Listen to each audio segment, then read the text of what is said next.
묵상 기도 드리심으로 주일 예배 시작하도록 하겠습니다.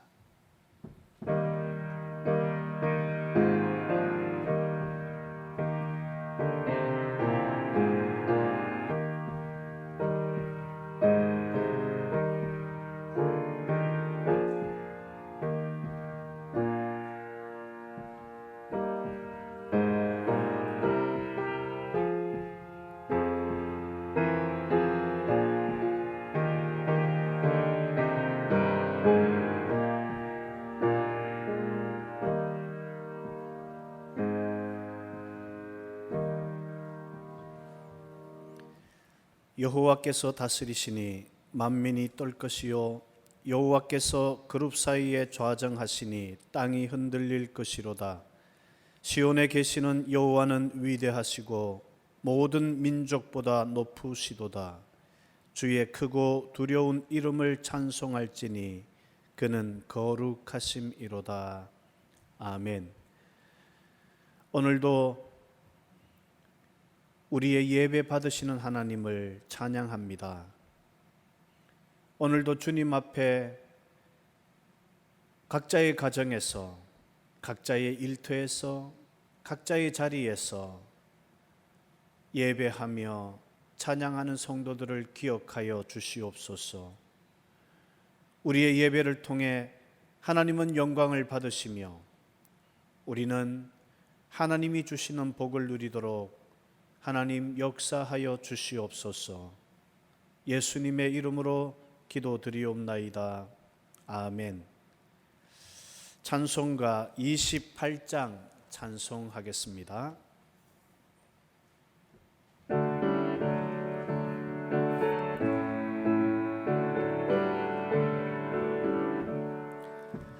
복의 근원 강림하사 찬송하게 하소서. 한량없이 자비하심 증량할 길 없도다. 천사들의 찬송가를 내게 가르치소서. 구속하신 그 사랑을 항상 찬송합니다.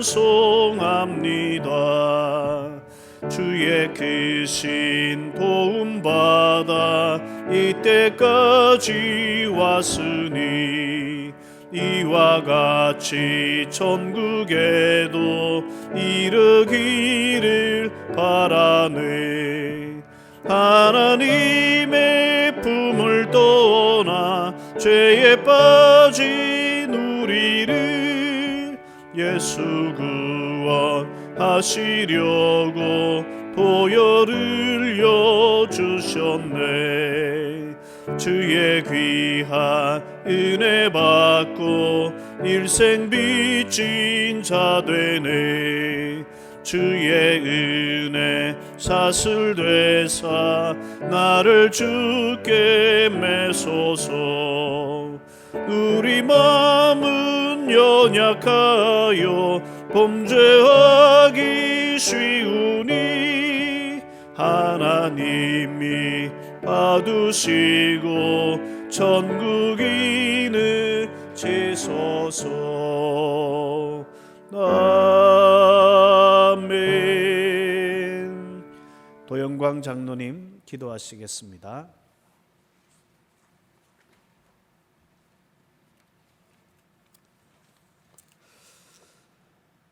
존귀와 영광을 받으시기에 합당하신 하나님 아버지, 지난 한 주간에도 주님 안에 살게 하시고 아름다운 계절을 주시니 참으로 감사합니다. 하나님 아버지, 오늘도 코로나19라는 질병으로 인하여 우리 모든 성도님들이 한자리에 함께 예배드리지 못하게 됨을 너무나 안타깝게 생각합니다.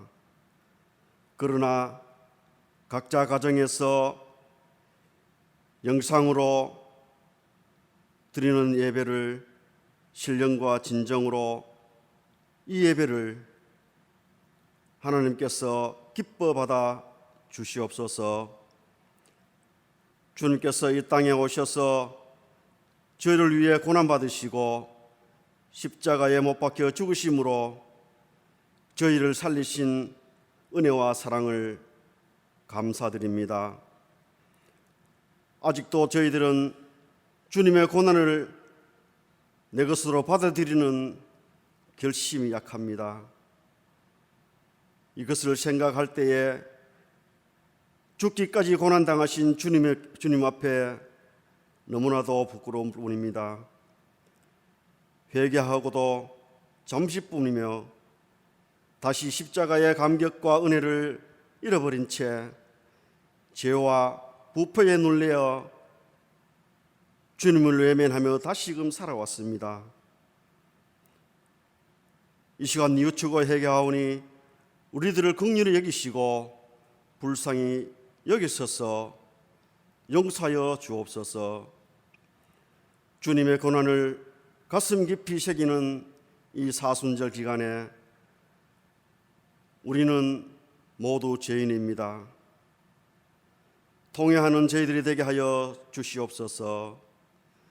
주님, 저희가 악한 세상 속에서 자랑할 것은 오직 주님의 피 묻은 십자가밖에 없음을 알게 하옵시고 사도 바울처럼 주님의 십자가를 담대히 자랑할 수 있는 저희들 되게 하옵소서. 주님, 우리 시민교회도 오직 주님만 생각하며 주님만을 붙들고 살아가는 저희들 또한 저희 교회가 되기를 원합니다. 주님 십자가에서 피 흘려 죽기까지 사랑하신 교회와 성도들에게 저희들을 주님께 함께하여 주시고 은혜 내려 주옵소서. 이 시간 예배를 통하여 모든 질병과 연약함이 치료되는 귀한 예배 시간이 될 수 있게 하여 주옵시고 또한 연약한 심령을 강하게 하며 삶의 의지를 찾는 귀한 예배 시간이 되게 하여 주옵소서. 그리하여서 십자가 아래서 휴식과 평안을 얻고 새로운 소망이 넘치는 삶이 되도록 인도하여 주옵소서. 이 시간 말씀을 전하시는 목사님을 성령으로 끌어주시고 말씀을 듣는 저희들은 가슴을 치며 회개하는 이 시간 예배 시간이 될 수 있도록 인도하여 주옵소서.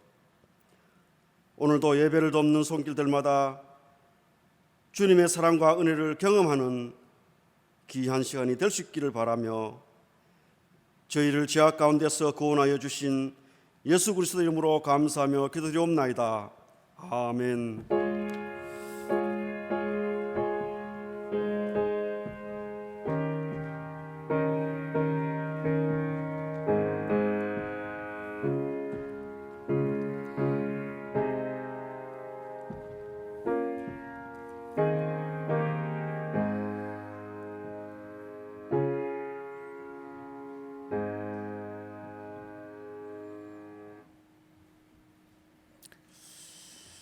하나님 말씀을 보겠습니다.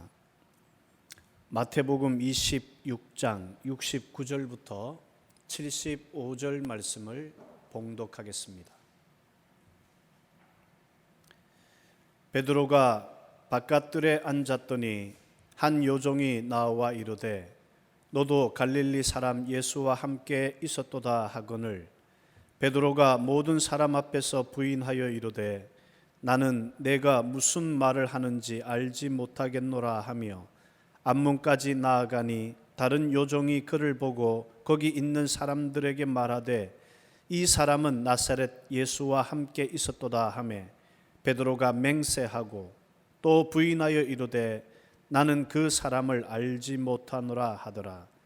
조금 후에 곁에 섰던 사람들이 나와 베드로에게 이르되 너도 진실로 그 도당이라 내 말소리가 너를 표명한다 하거늘 그가 저주하며 맹세하여 이르되 나는 그 사람을 알지 못하노라 하니 곧 닭이 울더라. 이에 베드로가 예수의 말씀에 닭 울기 전에 내가 3번 나를 부인하리라 하심이 생각나서 밖에 나가서 심히 통곡하니라. 아멘. 기도하겠습니다.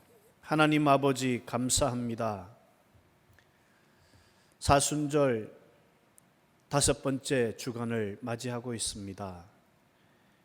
주님의 십자가의 길을 따라가며 고난의 현장에 동참하고자 기도하는 저희들에게 오늘도 하나님의 말씀을 들려주시고 우리가 온전하게 그리고 주님 기뻐하시는 그 삶을 살아갈 수 있도록 우리들에게 말씀하여 주시옵소서.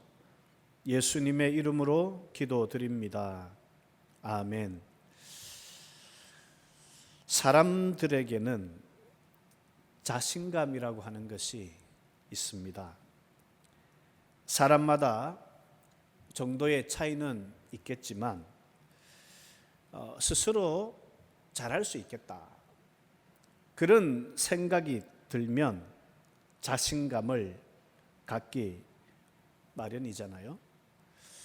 흔히 눈 감고도 할 수 있다고 하는데 그만큼 자신감이 있다는 말이 되는 겁니다. 이러한 자신감은 자기 확신이라고 할 수가 있어요. 자신에 대해서 확신을 갖는 거죠.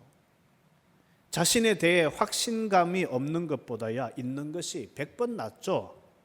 하지만 이 자신감이 있다고 모든 것이 해결되는 것은 아니라는 겁니다. 지나친 자신감이 오히려 자만으로 이어지고 자신의 능력 밖의 일들도 다 할 수 있을 것처럼 착각하게 만들잖아요. 인류가 바벨탑을 만들며 하나님 없이도 살아갈 수 있을 것 같다고 착각하게 만드는 것과 같은 겁니다. 지금 우리가 살고 있는 세상은 자신감이 최고조에 이르고 있다고 해도 과언이 아닐 겁니다. 문화와 문명을 이루는 사람들의 능력은 정말 상상을 초월합니다. 다양한 인류가 살아가는 지구를 하나의 촌으로 만들어내는 엄청난 수완을 발휘해내고 있거든요. 인류의 문명을 상징하는 바벨탑이 그냥 나온 것이 아님을 증명해내고 있는 겁니다. 이것이 지금 우리 시대의 자신감입니다. 하지만 이 자신감이 문제입니다. 그러한 자신감은 늘 그래왔듯 생각지도 못했던 변수들 앞에 여지없이 무너져 내렸습니다. 바벨탑은 하나님께서 언어, 즉 말을 혼잡게 하심으로 무너뜨렸습니다. 말이 통하지 않으니 사람들은 뿔뿔이 흩어질 수밖에 없었습니다. 지금 우리가 처한 상황 또한 마찬가지입니다. 인류 역사상 가장 최고의 바벨탑을 쌓아 올리고 축배를 마시고 있지만 보십시오. 눈에 보이지도 않는 조그마한 바이러스 하나에 무너지고 있잖아요. 만물의 영장이라고 자부하는 우리 인간에 비해서 500만 분의 1도 되지 않는 바이러스가 사람과 사람 사이는 물론이고 각 나라 간의 문도 꽁꽁 걸어 잠그게 만들고 있습니다. 인류가 가진 자신감을 바이러스 하나가 이렇게 한 방에 무너뜨릴 줄 누가 상상이나 했겠습니까? 물론 이 바이러스 또한 극복해 나갈 것입니다. 코로나19로 인해 많은 피해를 남기고 가겠지만 조만간에 새로운 치료제가 나올 것이고 백신도 나올 것입니다. 분명 그런 정도의 능력은 인류가 가지고 있습니다. 하지만 기억해야 됩니다.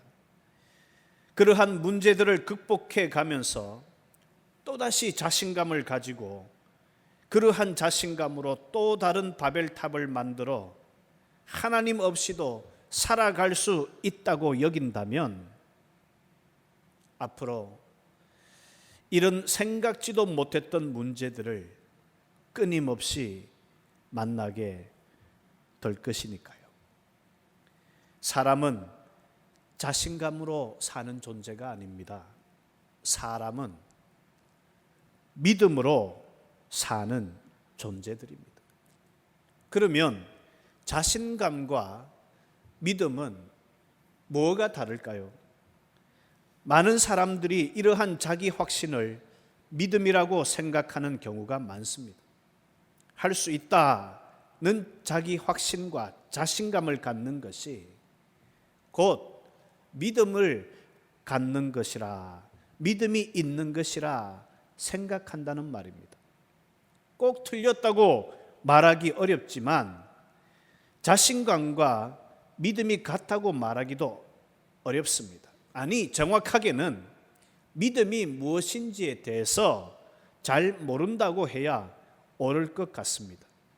믿음은 자기 확신도 자신감도 아닙니다. 왜요?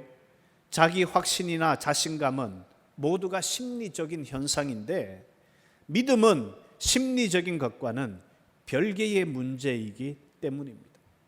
그런데도 교회는 성도들에게 믿음만 있다면 모든 것을 할 수 있다는 말로서 자기 확신에 가두어 두려고 합니다. 할 수 없다는 부정적인 생각을 갖는 것이 믿음이 없는 것이라 말하면서 할 수 있다는 긍정적인 생각을 갖고 확신을 가지라고 외쳐대고 있습니다. 바로 이런 모습들 때문에 오늘날 교회가 성경에서 멀어진 것은 물론이고 믿음을 이야기하는 성도들이 세상 사람들에게 실망을 주는 일들이 끊임없이 일어나는 이유가 되기도 한다는 거죠. 믿음은 자신감도 자기 확신도 아닙니다. 자신감이 끌어넘친다고 해도 믿음의 길은 자신감만으로는 갈 수 있는 것이 아니란 말입니다. 그런데도 사람들은 믿음만 있다면 무엇이든지 할 수 있다는 자기 확신에 빠져 있습니다. 이러한 자신감 때문에 실패한 사람이 오늘 본문에 등장하는 베드로입니다. 베드로는 예수님께서 오늘 밤 닭 울기 전에 내가 3번 나를 부인하리라 26장 34절에서 말씀하시니까 35절에 내가 주와 함께 죽을지언정 주를 부인하지 않겠다며 자신감 넘치는 모습을 보여주고 있어요. 사실 그래야 맞잖아요. 수제자잖아요. 수제자가 예수님 앞에 자신감을 보여야죠.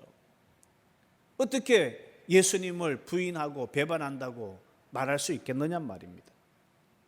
이때만 해도 베드로는 예수님을 향한 자기 마음을 믿었고 또 얼마든지 주를 부인하지 않을 자신감이 있었을 거예요.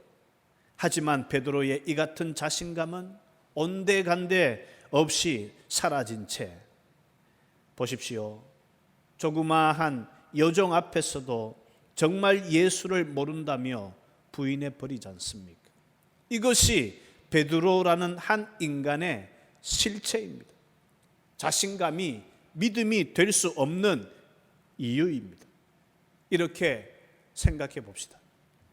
어떤 목사님이 병 고치는 은사를 받아서 기도만 하면 병이 나아요. 기도만 하면 병이 나아요. 이렇게 병이 낫는 일이 반복되면서 이 목사님에게는 무슨 병이든 낫게 할 수 있다는 자신감이 생기겠죠. 기도하면 병이 낫는 일이 반복하면서 마치 병을 낫게 하는 것이 자신의 능력인 것으로 착각하게 되는 겁니다. 마치 자신이 다 고친 것으로 착각을 하고 내가 낫게 할 수 있다는 자신감을 갖게 되는 거예요. 그런데 이것을 믿음이라 할 수 있을까요? 자신감은 내가 할 수 있다는 자기 확신이기 때문에 믿음일 수가 없습니다. 믿음은 내가 할 수 있다는 확신이 아니라 오직 예수님만이 하십니다. 예수님만이 하실 수 있습니다. 라는 것을 믿는 것이기 때문이잖아요.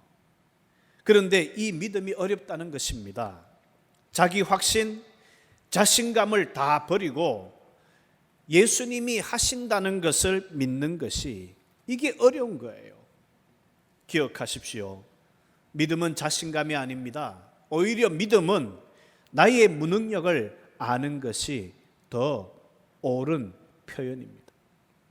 예수님이 베드로에게 내가 3번 나를 부인하리라 하였을 때에 베드로가 정말 믿음이 무엇인지를 알았고 또 정말 베드로가 믿음이 있었다면 어떻게 했을까요? 주님, 나는 주를 부인하고 배신할 수밖에 없는 무능한 존재입니다. 나의 무능을 도와주십시오 라고 반응을 하지 않았을까요? 정말 그랬다면 그렇게 초라한 사람으로 전락하지는 않았을 것입니다. 그런데 사람들은 나는 무능합니다 라는 말을 좋아하지 않습니다. 나는 무능합니다, 할 수 없습니다, 이 말을 하는 것을 죽기보다 싫어해요. 이 사람들이 생각하는 믿음은 나는 믿음으로 뭐든 할 수 있습니다 라는 자신감에 차 있고 자기 확신에 차 있는 겁니다. 하지만 알아야 합니다. 믿음은 그런 것이 아닙니다. 오늘 밤 닭 울기 전에 내가 나를 3번 부인하리라는 주님의 말씀에 대해서 그토록 주와 함께 죽을지언정 주를 버리지 않겠다고 자신감이 넘쳤던 베드로도 결국 주님을 부인하고 말았잖아요. 넘치는 자신감도 생명의 문제 앞에서는 맥을 못 추기 때문입니다. 예수님이 붙잡혀 사형당할 수밖에 없는 마당에 예수의 제자인 것이 발각되면 여러분 똑같거든요. 자신 또한 예수와 함께 죽을 수밖에 없다, 이 사실이 두려운 거거든요. 그래서 맹세까지 하면서 모른다고 부인하게 된 거란 말씀입니다. 이처럼 인간은 생존 문제 앞에서는 한없이 나약해질 수밖에 없는 존재입니다. 그런데 생존 문제뿐입니까? 그렇다면 그나마 다행이죠. 실제로 많은 경우에 돈 때문에, 명예 때문에 우리는 주님을 부인하잖아요. 물론 베드로처럼 대놓고 예수님 모른다고 부인하지는 않습니다. 그렇잖아요. 제가 여러분들 잘 압니다. 그런데 모른다고 잡아떼는 것만 부인하는 것은 아니잖아요. 돈 얼마 때문에 예배를 포기하고 명예 때문에 성도인 우리가 사람들 앞에 부끄러운 짓을 하는 것도 다 주님을 부인하는 거잖아요. 평소에는 고상한 척 하다가도 조그만 어려움이 터지면 나만이라도 살아보겠다고 사재기하는 것도 결국은 주님을 부인하는 것과 뭐가 다를 바가 있겠습니까? 그것이 우리들입니다. 이러한 우리가 무슨 재주로 믿음을 말하고 확신을 말할 수 있겠는가 말입니다. 이러한 우리들에게 믿음이란 무엇일까요? 56절에 보면 예수님이 붙잡히실 때에 다른 제자들은 이미 예수를 버리고 도망을 갔다고 합니다. 다만 베드로만이 비록 멀찍이 따라갔지만 예수님을 따라 대제사장의 집들까지 가서 하인들과 함께 앉아 있습니다. 이것만 놓고 보면 베드로가 그래도 다른 제자들보다 좀 더 낫다는 생각이 들 수도 있어요. 하지만 결국은 베드로도 보십시오. 예수님을 부인하고 말잖아요. 이처럼 예수님의 십자가 길에 동참했던 사람은 아무도 없었습니다. 다만 예수님 홀로 외롭게 죽음의 십자가의 길을 가신 겁니다. 그런데 예수님은 이처럼 나약한 제자들에게 놀라운 말씀을 남기시죠. 마태복음 28장 19절 20절에 너희는 가서 모든 민족을 제자로 삼아 아버지와 아들과 성령의 이름으로 세례를 베풀고 내가 너희에게 분부한 모든 것을 가르쳐 지키게 하라. 볼지어다 내가 세상 끝날까지 너희와 항상 함께 있으리라. 엄청난 사명을 맡기시는 겁니다. 아직 예수님의 부활을 의심하는 제자가 있는데도 불구하고 이같이 말씀을 하십니다. 예수님은 과연 제자들의 무엇을 믿고 이런 말씀을 하셨을까요? 예수님은 제자들을 믿은 것이 아닙니다. 더 정확하게 예수님 당신의 권세를 믿으신 겁니다. 예수님께서 하늘과 땅의 권세를 가지고 세상 끝날까지 제자들과 함께 하셔서 그들이 복음 전하도록 인도하실 것이기 때문에 그같이 말씀을 하신 줄 믿으시기 바랍니다. 도망치고 부인하는 나약한 제자들을 다시 부르셔서 예수님께서 가지신 하늘의 땅의 모든 권세로 제자들과 함께 하실 것이고 예수님의 증인의 길을 가게 하시겠다는 말씀인 겁니다. 이것을 요한복음 21장 18절에서는 내가 진실로 진실로 내게 이르노니 내가 젊어서는 스스로 띠띠고 원하는 곳으로 다녔거니와 늙어서는 내 팔을 벌리리니 남이 내게 띠띠우고 원하지 아니하는 곳으로 데려가리라. 그렇게 말씀을 하십니다. 이것은 베드로의 삶이 더 이상 자의적으로 살아가는 그러한 삶이 아니라 성령의 감화와 감동으로 주님께서 원하시는 길로 가게 될 것을 의미하는 말씀입니다. 즉 자신이 원하는 길을 자기 확신과 자신감으로 살아가는 것이 아니라 성령님께 이끌려 예수님께서 원하시는 길로 살아가게 만든다는 의미의 말씀입니다. 그리고 이것이 주님이 함께 하시는 우리들의 삶이기도 한 겁니다. 여기서 우리는 참된 믿음을 보게 되는 거죠. 우리도 제자들과 동일하게 나약합니다. 그래서 우리 또한 언제든지 주님을 부인하면서 도망치고 내 살 길을 찾아가는 그런 존재들에 불과합니다. 부인하기 어렵습니다. 하지만 이것은 내 자신감과 내 힘으로 세상을 살아갈 때의 모습일 뿐입니다. 우리가 예수님을 알고 난 다음에는 예수님의 제자들에게 성령으로 함께 하셨을 때에 제자들이 전혀 다른 삶을 살았던 것처럼 우리 모두 주님께 순종하는 삶을 살아갈 수 있게 된다는 거예요. 마찬가지예요. 우리는 내 힘과 내 자신감으로 믿음의 길을 가는 것이 아니에요.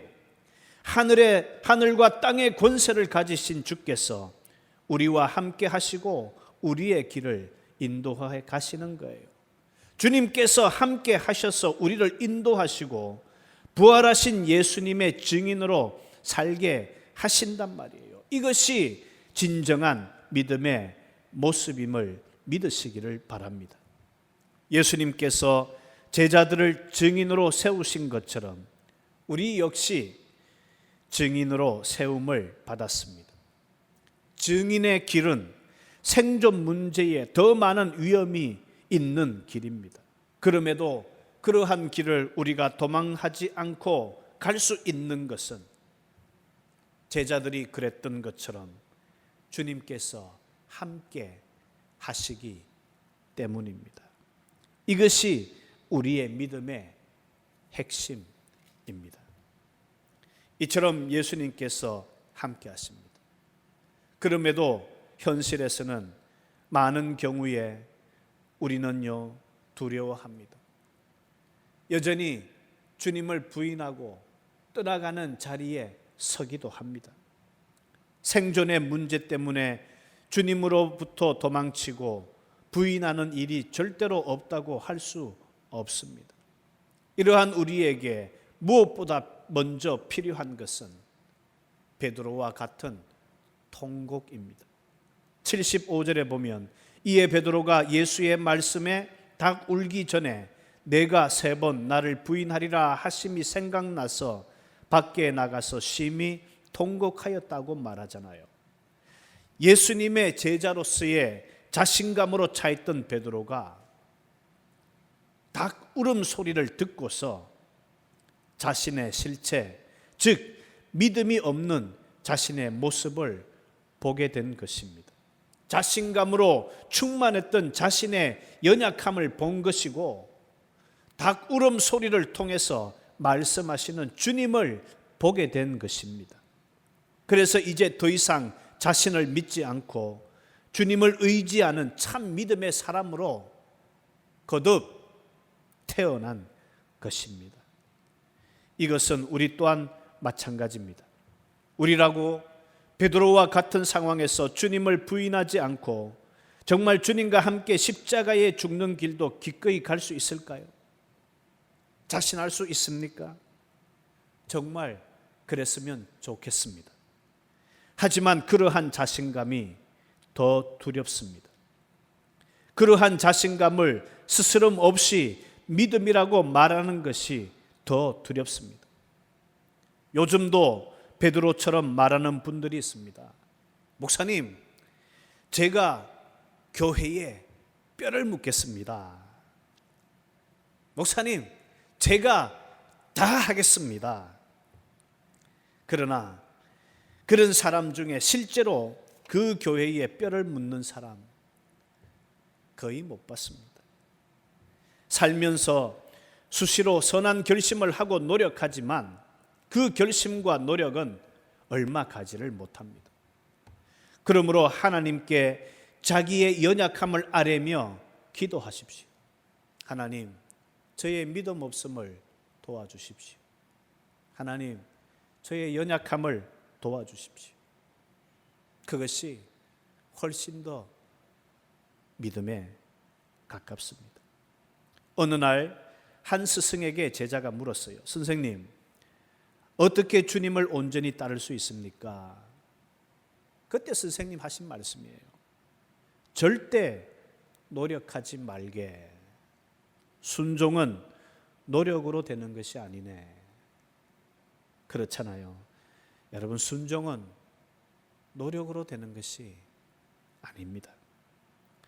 사순절 주님의 십자가 고난을 따라가면서 주님의 고난에 동참하기를 원하는 우리들에게 주님께서 정말 원하시는 것이 무엇인지를 잘 생각해 보았으면 좋겠습니다. 모두가 다 주를 버릴지라도 나는 결코 버리지 않겠다고 장담하는 베드로를 원하시는 것이 아닙니다. 그러한 장담과 확신을 믿음이라고 말씀하지도 않습니다. 진짜 믿음이 무엇입니까? 다른 사람은 다 버릴지라도 나만은 버리지 않겠다고 주장하는 자기 확신이 아닙니다. 닭 울음소리에 통곡하고 자신의 무능함을 고백할 줄 아는 것이 더 믿음에 가깝습니다. 아니, 주님께서 오늘 밤 너희가 다 나를 버릴 것이라고 하신 말씀을 듣고 그 자리에 무릎을 꿇고 예수님의 도움을 구하는 것이 더 믿음에 가까운 것입니다. 그러므로 오늘 우리에게 있어야 하는 통곡은 내 생존 문제 때문에 너무 쉽게 주를 부인하는 나의 연약함을 아는 것이라, 그렇게 말씀을 드리고 싶습니다. 나의 연약함을 알 때 비로소 믿음의 길은 나의 힘과 자신감으로 가는 것이 아니라 나와 함께 하시는 주님께서 가게 하는 것임을 알게 될 것이니까요. 결국 믿음은 주님께 무릎을 꿇는 것입니다. 우리는 할 수 없기 때문에 예수님을 바라보고 의지하는 것입니다. 주님은 할 수 있다고 자신감을 표출하는 베드로를 쓰신 것이 아니라 그 모든 것 실패한 후에 닭 울음소리에 통곡하는 베드로를 사용하셨음을 믿으시기 바랍니다. 사순절 주님의 고난에 참여하는 우리 모두에게 진정으로 우리의 무능력과 믿음 없음을 고백하고 그러한 우리라도 하나님께서 함께 하셔서 믿음의 길로 갈 수 있도록 이끄시는 역사가 있기를 주님의 이름으로 축원합니다. 기도하겠습니다. 하나님 아버지, 감사합니다. 우리가 함께 모여 예배를 드리지 못하는 사이에 어느덧 사순절 5번째 주일을 맞이하게 되었습니다. 주님의 십자가를 따라가며 고난에 동참하고자 하는 저희들에게 할 수 있습니다 하는 자신감이 아니라 주님 도와주십시오, 주님 의지합니다, 이 말씀이 참 은혜요 믿음임을 들려주시니 감사드립니다. 이 세상이 주님 없이도 살 수 있다는 자신감이 넘쳐났지만 눈에 보이지도 않는 바이러스 하나에 인류가 쌓아왔던 모든 것들이 무너지고 있습니다. 결국 인류도 자신을 의지할 수 없음을 깨닫는 시간들이 되게 하여 주시옵소서. 오직 주님이 주시는 믿음으로 살아야 함을 온 인류가 깨닫는 시간들이 되게 하여 주시옵소서. 코로나19로 지쳐가고 있는 사람들을 긍휼히 여기시고 무엇보다 교회들이 새 힘과 새 믿음을 갖고 잘 이겨나갈 수 있도록 믿음을 주시옵소서. 지금 군 복무와 학업, 직장 생활을 위해서 여기저기 흩어져 있는 우리의 자녀들이 안전하게 그리고 은혜 가운데에 하나님과 동행하는 복을 누리게 하여 주시옵소서. 노령에 있는 성도들에게 마음의 담력과 육신의 건강을 지켜나갈 수 있는 복을 주시옵소서. 오늘도 예물 드린 성도들의 삶에 복을 주시고 이 위기의 때에 경제적으로 어려움을 당하지 않도록 또 일거리를 잃지 않도록 지켜 보호하여 주시옵소서. 코로나19로 신음하는 이 세계를 불쌍히 여겨주시고 모두가 함께 잘 이겨나가며 이 또한 하나님의 은혜임을 고백하는 역사가 있게 하여 주시옵소서. 오늘도 역시나 학교에 가지 못하며 가정에서 격리되다시피 한 우리 어린이들, 청소년들, 청년들 위해 주님의 긍휼과 주님의 은혜들을 덧입혀 주시고 우리 아이들도 이 어려운 때를 잘 극복해 나갈 수 있는 복을 받게 하여 주시옵소서. 예수님의 이름으로 기도드리옵나이다. 아멘. 찬송가 457장 찬송하겠습니다.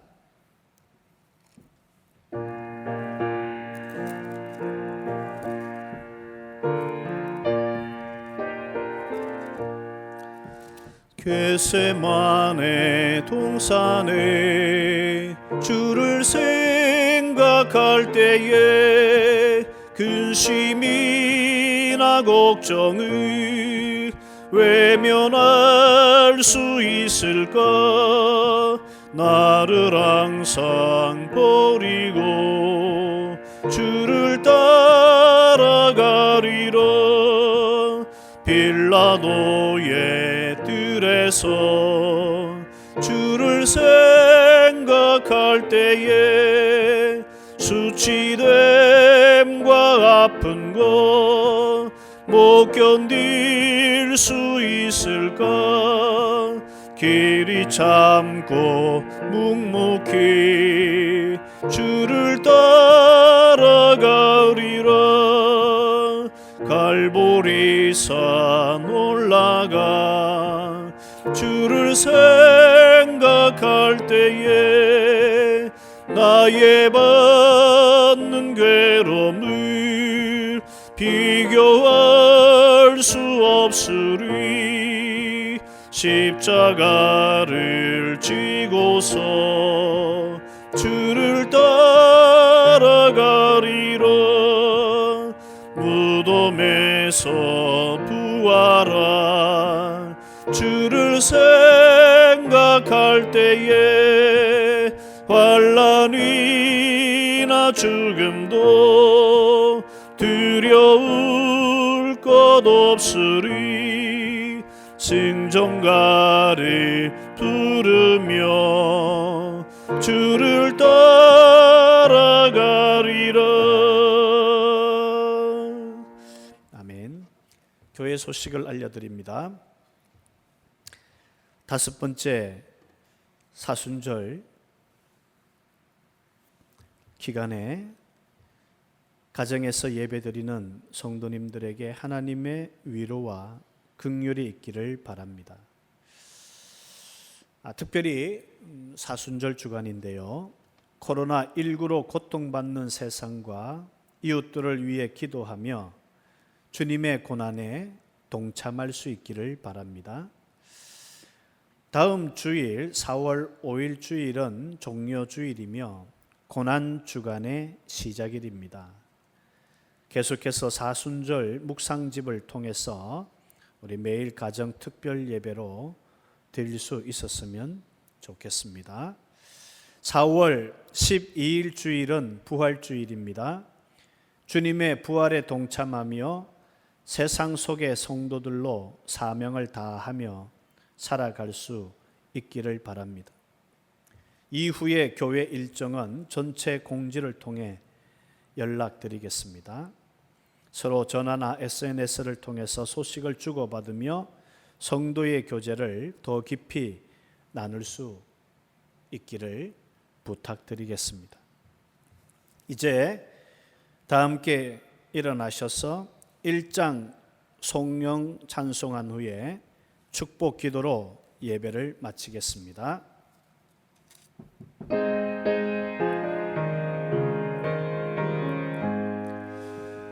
만복의 근원 하나님, 온 백성 찬송 드리고 조천사요 찬송하세. 찬송 성부 성자 성령 아멘. 지금은 우리 주 예수 그리스도의 은혜와 하나님의 사랑, 성령님의 교통 역사하심이 참 믿음으로, 올바른 믿음으로 주님께서 맡기신 그 사명을 다하며 살아갈 것을 결심하고 돌아가는 우리 성도들 머리 위에 삶 속에 영원토록 함께 하시기를 간절히 축원하옵나이다. 아멘.